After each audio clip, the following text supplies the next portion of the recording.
And this is World News Europe. I'm Fanula Sweeney. The pictures show total devastation and survivors tell tragic stories of loved ones lost. But new numbers suggest the cyclone in Myanmar may have been far more destructive than first thought. The top US diplomat in Yangon says the death toll could reach 100,000. And she says 95% of buildings in the hardest hit Delta region were destroyed. That area is almost entirely submerged, leaving survivors navigating murky waters strewn with corpses looking for food. Clean water is also scarce and the risk of disease is growing. International aid is trickling in, but many more supplies and relief teams are stranded just across the border, waiting for clearance to enter. The UN is urging Myanmar to accept all offers of help. Well, CNN's Dan Rivers is one of the few international journalists inside Myanmar reporting on the destruction. He went to see the southern delta, and almost everywhere he turned, he saw misery, fear and shock on the faces of survivors. Temples were spared the fury of Cyclone Nargis. Even the venerable symbols of religion have somehow been toppled by the wind. It brought unremitting fury to this landscape, turning much of the Irrawaddy Delta into a wasteland. A land where funerals and death are at every turn. Some are buried, but many bodies are still lying amid the rubble. And everywhere, those haunting, hollow faces, the drowned world that feels beyond hope. But it's not just people's homes that have been destroyed here. The very infrastructure of Myanmar has taken a severe battering. This is all that remains of a school science laboratory, completely flattened by Cyclone Nargis. The school says it doesn't know what it's going to do, and it still hasn't heard anything from the authorities. This is the school yard. The water was 3 feet deep, and it's miles from the river. Save the Children estimate that 40% of those who've died are children. The classrooms have no roofs. It'll be a long time before the lessons can be taught again here. State television has shown aid being distributed by the army, but the need here is immense. And so far, many foreign aid agencies haven't been able to get their staff and equipment into Myanmar. They say the red tape of this reclusive country is preventing progress. Food shortages are critical in some areas, and opposition groups are cynical about the army's motives.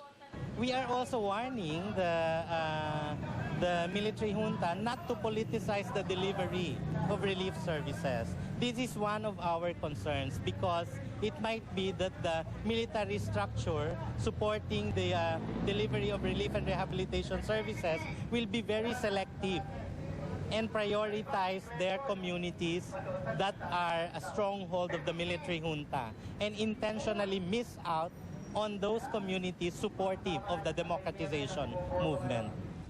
Another crippling problem right now is fuel. This is the line of cars waiting for gas. It just goes on and on and on for miles, really. Just this never-ending queue all the way down here. And I guess the people at the back are going to be waiting God knows how long, hours and hours, you'd think. Here, the gas is $1.50 for a gallon, or for 4 litres. But if you don't want to wait for hours, you can pay the black market rates of 10 times that amount. But it's here in the Irrawaddy River Delta that the real misery and suffering is happening. These people are reaching breaking point. How much longer will they be made to wait before the help they desperately need arrives? Dan Rivers, CNN, Southern Myanmar. France is now leading a call for Myanmar to open its borders. The French ambassador to the UN made a formal appeal for the Security Council to intervene. Senior UN correspondent Richard Roth joins us now with details. Richard. Fanula, you normally don't see this type of anger publicly from some of the diplomats at the Security Council, but with that astounding death toll in Myanmar continuing to rise, France wants the Security Council to do something to make Myanmar accept more international aid and assistance quicker, faster. However, France was blocked inside the Security Council in an attempt to get at least a statement publicly on the record aimed at Myanmar. Nations such as China, Russia, Vietnam, and South Africa opposing the move, and France was not happy. We think, and we recall, the primary responsibility is with the government of Myanmar.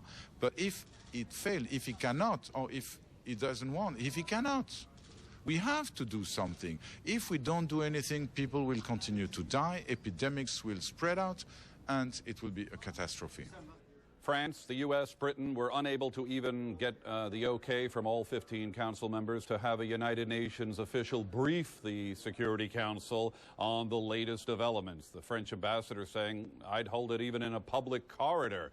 The other countries, China and the others, are worried that there's more behind the attempt by France to bring international people inside, that these would be outsiders, that they might have other political motivations. Perhaps France denies that.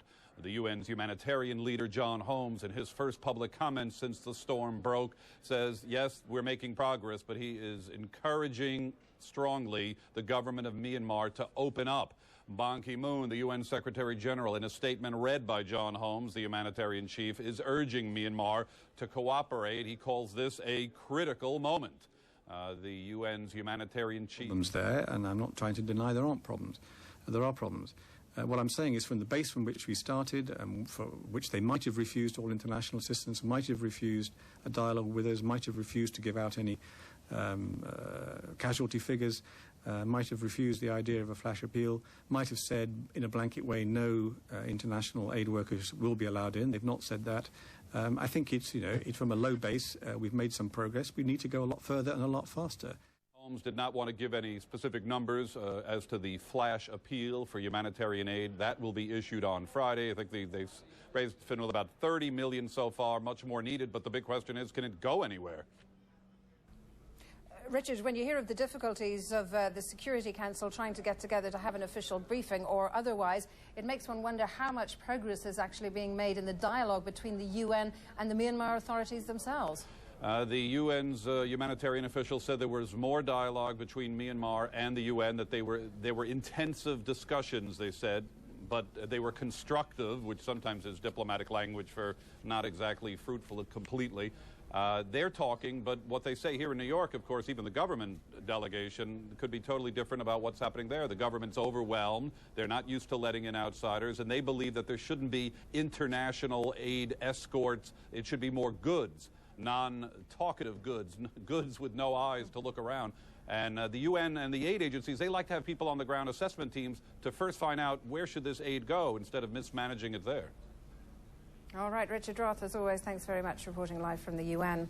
Well, as this story continues to unfold, CNN is your source for complete coverage of the cyclone disaster in Myanmar, its impact and the global relief efforts. Join us for a special edition of World News Asia. That's Friday at 1100 GMT, that's 1900 in Hong Kong, a special half hour of coverage devoted entirely to the disaster and its aftermath here on